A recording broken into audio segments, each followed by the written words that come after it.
sebagai seorang manusia dan juga bersamaan dengan kedudukannya sebagai seorang sultan dan seorang wali, salah satu wali Songo begitu.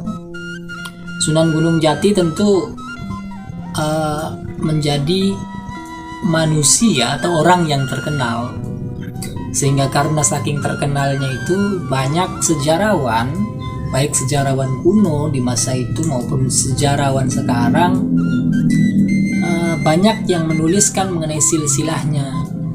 Jadi sudah tidak dapat hitunglah berapa sejarawan atau buku-buku sejarah yang mengulas mengenai silsilah daripada Sunan Gunung Jati itu.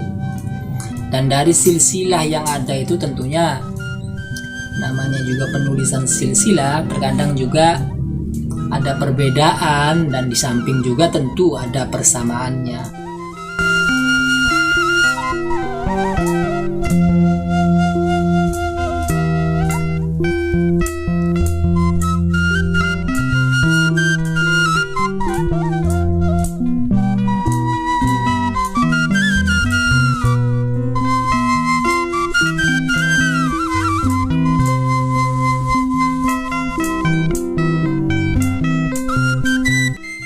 Uraian mengenai silsilah Sunan Gunung Jati yang dimaksudkan dalam video ini adalah uraian silsilah Sunan Gunung Jati menurut naskah Kuningan.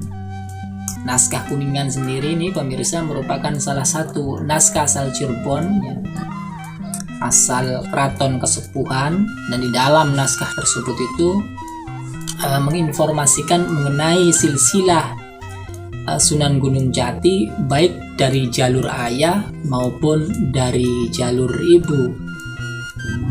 Silsilah Sunan Gunung Jati menurut naskah Kuningan ini pemirsa dinyatakan dari jalur ayah atau dari jalur laki-laki ini, beliau dinyatakan sebagai keturunan ke-8 dari Nabi Muhammad SAW.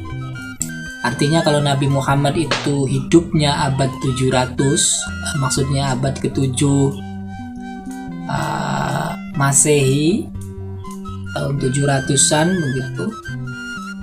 Maka karena Sunan Gunung Jati itu keturunan ke-8-nya, kalau tiap-tiap orang itu dari yang 8 itu berumur 50 tahun saja begitu, maka sudah selisihnya itu 400 tahun kan begitu pemirsa. Apalagi kalau misalnya selisihnya itu 70 tahun atau 80 tahun, ya jelas akan selisih antara zaman Nabi Muhammad dengan Sunan Gunung Jati itu 500 tahunan atau bahkan 600 tahunan, karena memang dalam sejarah Cirebon Sunan Gunung Jati sendiri umurnya itu mencapai 120 tahun. Artinya Sunan Gunung Jati dalam sejarah Cirebon ini memang usianya, beliau wafat ini sangat sepuh sekali atau sangat tua sekali. Jadi artinya beliau dinyatakan sebagai keturunan Nabi Muhammad dalam naskah Kuningan itu memang sesuai dengan pas dengan zamannya begitu, keturunan 9. Dan memang kalau dihitung-hitung ya begitu pas gitu. Jadi tahun 700 Masehi ditambah 500 atau 600 itu kan abad 14-an dan memang pada abad ke-14 atau ke-15 awal itu memang 15 akhir itu memang Sunan Gunung Jati itu dinyatakan lahir. Artinya memang dalam silsilah ini keturunan ke-9 Sunan Gunung Jati dari Muhammad ini secara logika itu masuk akal ya pemirsa. Adapun silsilah yang dimaksudkan apabila diurut daripada Nabi Muhammad, bahwa Nabi Muhammad itu memiliki putri bernama Fatimah, dan Fatimah ini melahirkan Sayyid Husain. Sayyid Husain ini kemudian melahirkan Zainal Abidin. Zainal Abidin ini kemudian juga menurunkan Syekh Zainal Kabir. Nah, Syekh Zainal Kabir ini nantinya menurunkan Syekh Jumadil Kubro. Syekh Jumadil Kubro yang dari Kosawa atau Kuswa. Kemudian Syekh Jumadil Kubro ini menurunkan Raja Umroh atau Raja Odara begitu dari Mesir. Dan Raja Umroh ini kemudian menurunkan Sultan Bani Israel atau Syarif Hud.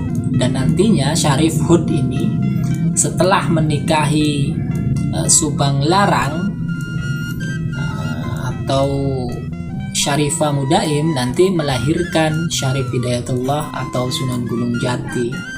Jadi begitu silsilah Sunan Gunung Jati dari jalur ayahnya. Memang Sunan Gunung Jati dalam naskah Kuningan ini disebut sebagai keturunan ke-8 daripada Nabi Muhammad SAW.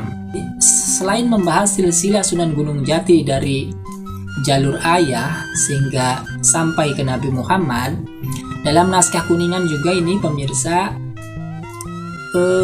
dibahas juga di dalamnya itu mengenai silsilah Sunan Gunung Jati dari jalur ibu. Jadi kalau dari jalur ayah itu, ayahnya Sunan Gunung Jati itu adalah Sultan Hud atau Syarif Hud yang merupakan anak Raja Odara dan seterusnya sampai Nabi Muhammad, maka dalam silsilah garis ibu dinyatakan bahwa Syarif Hidayatullah ini adalah keturunan keempat daripada Ki Gedeng Kasmaya atau penguasa Cirebon Girang. Adapun Ki Gedeng Kasmaya sendiri perlu Anda pahami pemirsa, merupakan salah satu raja, anak raja dari raja kerajaan Galuh dan Sunda bersatu. Artinya dari garis ibu ini Sunan Gunung Jati ini merupakan keturunan raja-raja Sunda tempo dulu begitu.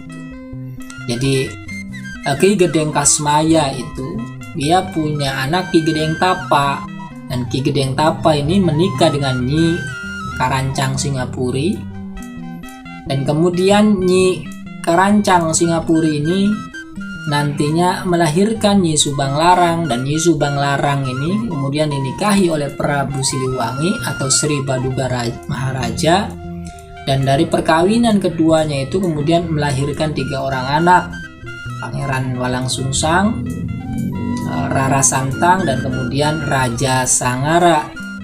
Dan Rara Santang inilah ketika beliau menikah dengan Sultan Hud atau Syarif Hud itu nantinya melahirkan Syarif Hidayatullah atau Sunan Gunung Jati.